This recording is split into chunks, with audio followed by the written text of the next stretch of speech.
What's up, Evo fam? It's Carson. We're back for week 2 of the podcast through YouTube.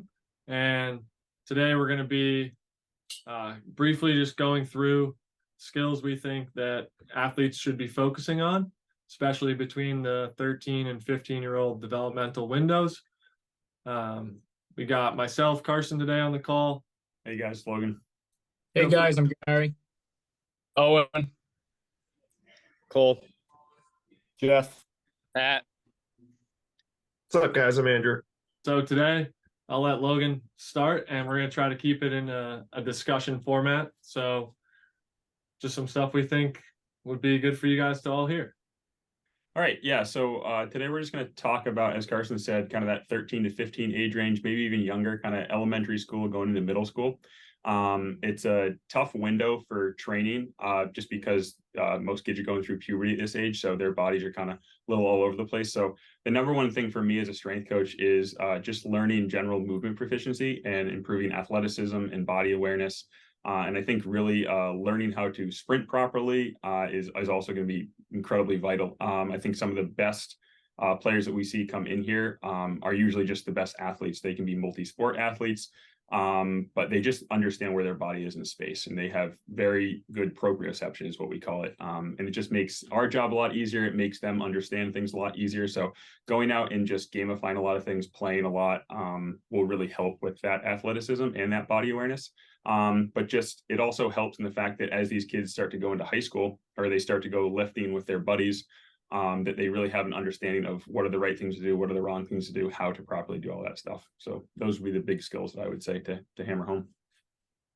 And if you guys have any input on that as well, feel free to go.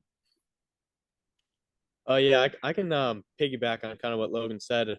I think developing like a really big amount of speed and explosiveness can be so important, because I feel like just when you think about the best players, they're usually the fastest. They can kind of take that first step. They kind of stand out in the explosiveness aspect. So I feel like being quick, being explosive can make up for a lot of mechanical issues that you'll notice. You'll see some guys with some poorish mechanics on the surface, but they just move so quick. They throw the ball hard, they hit the ball hard, and that's what we're after. So I think chasing speed is something that we really got to focus on at that younger level. Yeah, that's a great point.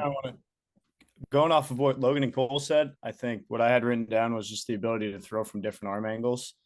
I think now, being a sixth-year college guy, kind of having an understanding of differential learning and a constraint-led approach, I just kind of feel that for the 13 to 15-year-old, having the ability to throw from different arm angles kind of gives an athlete a chance to understand how they capture their rotational energy the best. And I think kind of experimenting with different arm angles, finding which one works best for you, especially at age 13 and 15, they have a lot of baseball ahead of them.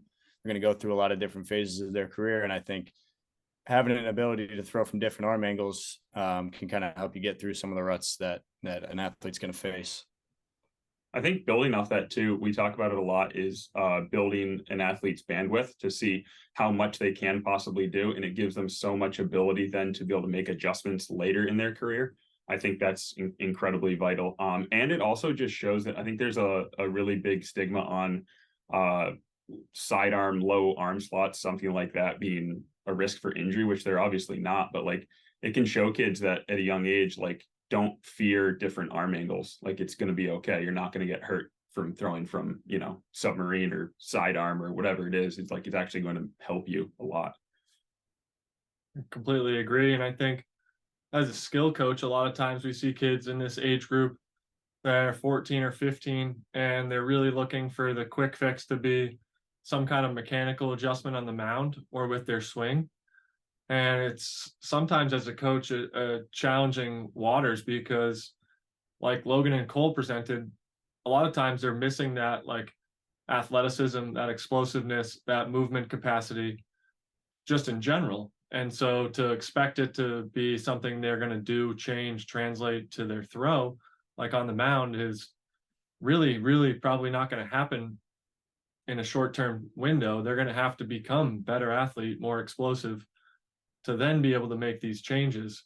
And so the earlier you can just get better at playing, like I think a lot of what we try to incorporate with the younger athletes and the youth stuff is replicating like playing outside at recess, replicating playing outside after school with your friends. Like we were just talking about it yesterday, doing some stuff outside where we're doing some sprint work, but it's directional. And so kids are controlling their body going around hurdles or cones and then accelerating on a curve. Because in sports, they're never really going to accelerate in a straight line. A lot of times it's change direction and also how efficient you are of changing direction. When we look at throwing or swinging, like you're starting, stopping, starting, like there's, you need to be able to accelerate your body, stop your body, and let your body accelerate again. And if you can't do that, just like playing tag, right? Or you can't do that on like a depth drop to like a vertical jump, like don't expect that transition to happen on your skill really quickly. So the whole point of this is skills that younger athletes should focus on because they're going to scale with them during their career. So I would say one of the biggest things that comes to my mind is like don't think about mechanics. Like if you're 13, 14 and 15, chances are you're not going to throw the same way you're going to throw when you're 18, and there's going to be changes that happen. Like focusing on your mechanics when you're 13 rather than focusing on getting explosive and trying new things and exploring movement capabilities, like don't pencil yourself into this box because you're probably not going to move in that box when you're older and your body's different. So it's more focus on, like they said, like freedom and expression of your movement, and like be okay with trying to throw sidearm, be okay with throwing over the top, be okay with doing a jump and spin and then land and throw. Like those are all really good things that are going to teach you a lot about how you move and what you need to be better at. Yeah, and to piggyback off of that, Carson, I think it's you look at how kids compete, and some kids don't compete enough or they don't know how to compete. And it kind of goes into what you mentioned earlier about guys looking for like short, quick fixes and like teaching them the process, but also within the process, knowing how to compete, knowing how to win, knowing how to lose, knowing how to deal with setbacks, and just being able to move on and focusing on whether it's next pitch, next game, whatever. But that's why, like, you mentioned earlier, like we put competition in a lot of our stuff. There's a lot of stuff that we do within our training at East Coast where there's competition ingrained in it. And if it's not within baseball, it's with like other games because we want our guys to know how to compete. You gotta know how to compete, you know how to make adjustments. Like you talked about mechanics. Like you don't want a kid focusing on mechanics, like let's have them learn how to compete. And then from there, like you can probably unlock a couple of things within the athletes. But those are definitely things that I think we do a great job of with our guys and trying to find really creative ways to put together a competitive atmosphere in multiple different ways, not just with throwing the baseball. So I'm gonna mute myself. I think something to add off of that too, for as far as mechanics go. I think you and I were talking about it yesterday, Carson, but from a hitting perspective, I read something good recently that you shouldn't have to look into changing someone's mechanics unless it is going to increase your bat speed or your quality of contact. And that's for athletes of any age, I think, and also 13 to 15-year-old athletes. But if it's not going to affect those two things, then there's no point in looking directly into the mechanics, I don't believe. Yeah, I think like go writing off of it is like we talked about it the other day too, of sometimes kids in this realm, like less is going to lead to more. And like saying less and instilling less mechanical rules in kids at this age is going to allow them to think freely and discover the best way to do it. Versus we see kids all the time that like I talk with kids. I used to think when I break my hands, I want to show the ball to the shortstop. And in reality, that's like putting an impediment on how I unwind in my arm action. But a lot of like I was taught that and believed that from a young age, and that was like a rule in my head until I was 20 something years old and realized that there were big leaguers that threw hard that didn't do that. And I realized like, oh, I don't need to do that. That's not like a rule, right? Just like balance point, it doesn't have to be a rule. Like it's better to get some center of mass moving. Like, but if the athlete thinks they're supposed to come to a pause, if the athlete thinks that there are these like checkpoints and rules that are mechanical that they need to do, you're actually just limiting their capabilities, right? Like a lot of times these kids are just, you know, their attention span is really short. And so also trying to get them to hyper focus on something like that is just going to limit everything else. So the more you can let them be a kid, the more you can use like competition, right? Winning and losing of like, even you're competing against yourself. If the goal of today is to throw 1 mile an hour harder than you did last time, like here's your 10 pitches to do it. It's your chance to compete with yourself. Less is more from a coaching standpoint right there, unless something looks like it's really offline. And I think that's really where kids this age don't necessarily need to be told the solution to what they're doing wrong mechanically. They more so just need to be put in environments or situations that are going to either feed that flaw or help lead to the discovery of the solution. And you can't do it with your voice. Like you can with certain athletes that are, really well and they can cue really well. And that's something that is a long-term relationship. But like right off the rip, like it's going to be easier to just create environments. So I think building off that too, Carton, sorry if this was anyone else's, but I think the skill of being able to like actually ask good questions is really important for a kid that age too. And we try to hammer that home as much as possible. I talk about it in our initial assessment a lot too. Is like we almost demand that these athletes are going to ask us as many questions as they can, because we're generally not their high school coaches or their college coaches or whatever it is. So they need to learn as much as they can from us so they can take that with wherever they're going to play. But like, as you said, like pointing the ball away from you, right? Or having to come to a balance point. Like a kid's not going to know if that's good or bad until they ask if this is something they should be doing. Then there's so much information out there now that is fantastic, but it might not just be right for you specifically. And there's a lot of kids that I think could just go down these paths that could be completely wrong if they don't understand or don't feel comfortable to ask questions to us. So that's just something we always try to hammer home is good communication and asking tons and tons and tons of questions so they really understand it. I think in terms of what I feel is really valuable for young athletes is having a very like robust sense of athleticism and playing a lot of different sports, because the things that you can acquire from different sports, that's going to make you more adaptable. And I think being adaptable is what you're really striving for as a baseball player, not so much the repeat. I think a lot of people talk about repeatable mechanics, but at the end of the day, being more adaptable is going to probably be a little bit more important, because as a high school baseball player, a youth baseball player, you're going to be playing on all sorts of crappy fields, and like it's never going to be this perfect lab setting like what you get in a facility. And if you play a lot of different sports and you're forcing things more down the spectrum of athleticism and kind of creating that motor, that's going to serve you tenfold over just being a baseball player year round, where you're basically just getting fed all sorts of information from all of these different people you go to. You have your separate hitting guy and then you have a pitching guy, but then you don't really get a foundation of lifting. And I think that's something that we try to do here is the lifting and the hitting and the pitching. Like there's this constant feed of information going on and communication back and forth. So it's going to be a little bit more synergy there.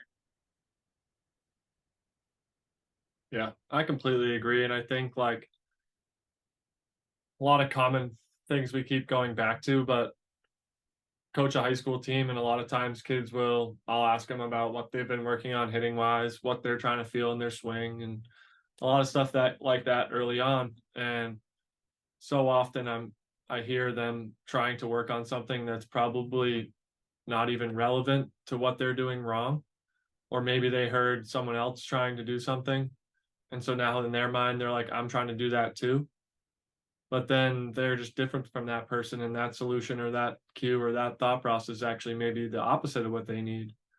And so it comes back to like the asking questions, right?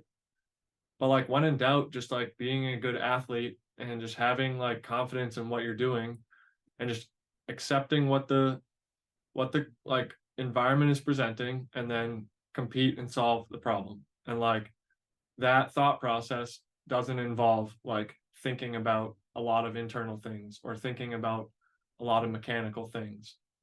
And if you're a parent, like your kid goes and plays in a game, I would really like you to congratulate them on like plays that they put a lot of effort into, plays that might have been unorthodox, right?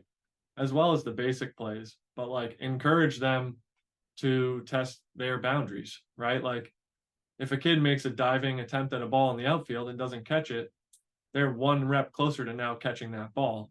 If they stop short and don't test that ability, they're never really going to know what they're capable of.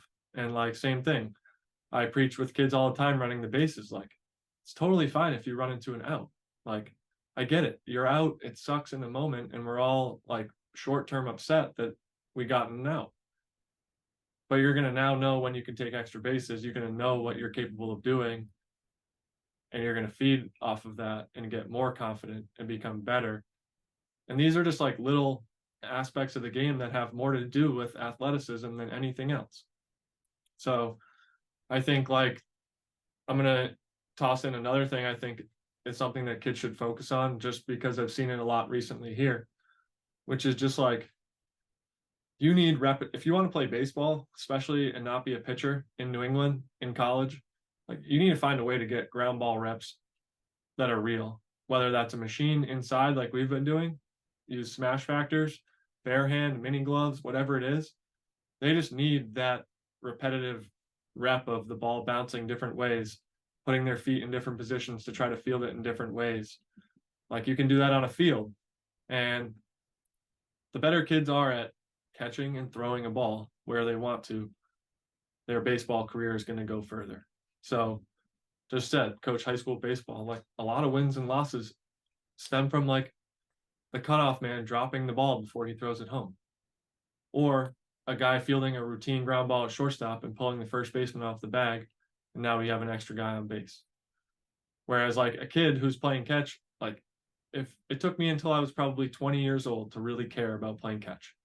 I thought I cared about playing catch, right? But I didn't really until I fully understood that like every single time I play catch, like take pride in that ball being somewhere in this vicinity. Are all of them going to be there? No. But if I am trying to, I'm going to get better at that. And now when I'm on the field, I might be in a random spot and I might want to just spin, boom, throw to home plate because I'm the shortstop. But now I can make a throw from anywhere on the field to generally close to my target just because I cared about it a little bit in catch play. Same thing, like care about catching the ball. The better you are at catching the ball, the more outs you're going to make. And that's like something that like I think is quite often overlooked. Kids will want to know about their throwing mechanics or their swing. And it's like, are you really, really good at just fielding and throwing the ball? Because like most kids could probably just get more work in there and more focus. I think focus is probably the best word for that. Because it's like you don't need to go take ground balls for an hour. You can go take ground balls for 10 minutes and be really focused and challenge yourself. And that comes back to the whole like be a good athlete and just challenge your spectrum of what you're capable of. I think going off that point about catch play and then Jeff's point earlier about like arm angles, I think implementing like the spin and throws and the toss the ball out in front of you during catch play are huge too. Just because how often are you going to be able to just make a throw in game like you're playing catch? It's very rare that you're going to be able to do that. And so I think implementing almost like pickoffs to first, pickoffs to second, totally like this is a 13 to 15 age bracket we're talking about, but trying to make as many jump throws and spin and throws and off of one leg throws as possible to that same target you're talking about is going to make these kids immensely better at throwing and catching the ball.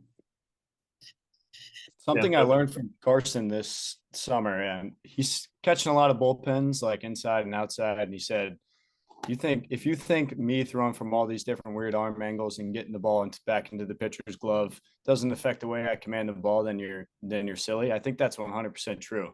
I mean, even for me, as an example, just catching a bunch of bullpens this summer, throwing them back when my arm's even fatigued or I've already thrown for the day.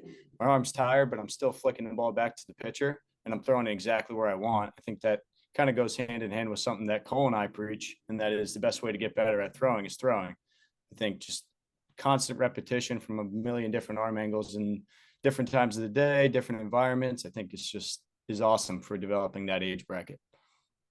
Well, I think this is something we can talk about more another time. But essentially what you guys are talking about, right? It's like block versus random practice, and how both can be effective, but more often than not, random practice is ideal. So we can dive into that a lot more another time, but it just shows how incredibly important it is for that random practice, and how much it increases the bandwidth, and has the athleticism and the ability to make so many different throws from, just like Pat said, like every pitch you make is, you're trying to be identical, you're trying to make the same rep each time, but it's always different. There's always going to be something that's slightly different. The ball could be different, right? The weather could be different. There's so many different factors, and we need to be able to adjust in the moments at high speeds and it can't be conscious either. It has to be subconscious, and the random practice is going to help with that so much. Totally agree. And I think, like, based on the topic of this episode, I mean, everyone would probably expect us to say, throw harder, swing faster, hit the ball harder, and run faster, which is like the obvious, right? Those things are going to allow you to carry your career longer. But I think what we just did was break down, like, what you can actually do to make those things reality, right? Like, no quick fix mechanics change is going to unlock your ability to consistently throw harder at 13, right? Building your engine and becoming a robust athlete is going to pay off massive dividends, especially as you're early side puberty and start to catch the back end of becoming like a young adult and turning 18 years old. And, like, yes, you want to throw and hit the ball harder, but the ways to do that, right, are challenge your athleticism, ask a lot of questions, use some high level focus when you're trying to do the basics and do them well. And I think, just like we talk about it all the time with kids, the more comfortable you get with being uncomfortable, the better you're going to be. The more it's going to carve you up and make you better, right? Like, Cole, you look at yourself like a piece of clay, right? Well, what's the easiest way for these kids to adjust that clay? It's to become a better physical athlete, right? And there's also a mental piece to that, which is the competition stuff and asking questions and knowing the why. But, like, it's a full circle thing, and we're challenging you in all aspects of the sport, and as a movement capacity as a human, but also your mental capacity. And, like, I think one of the last things I want to leave is just, like, if you pick your kid up from training, or you pick your kid up from a sport or whatever it is, like, tell them that you're proud of them for putting in that effort. Ask them what they challenged themselves in that day. Don't necessarily make it about, did you PR or not? Did you strike out 10 guys or not? Did you win or not? Like, what did you physically do or mentally to challenge yourself and make yourself feel a little bit more uncomfortable, but getting more comfortable doing that? Because that's what, like, Logan says it all the time, and we're not going to be with you on the field. You're going to be on the field by yourself, and you need to have the fortitude to know what to do and how to make decisions and be confident making those decisions. So with that said, I think that's a great wrap for today. And I think we'll dive into another topic next week. And again, open for comments, suggestions, and feedback. Thank you guys for watching this far. We're really excited about this, and hopefully we can continue to educate everybody each week on stuff and continue to just showcase what we're providing for athletes here. And hopefully it can be a place where you two can come and feel comfortable attacking these skills and taking your career and your game to the next level. So thank you guys, and see you next week.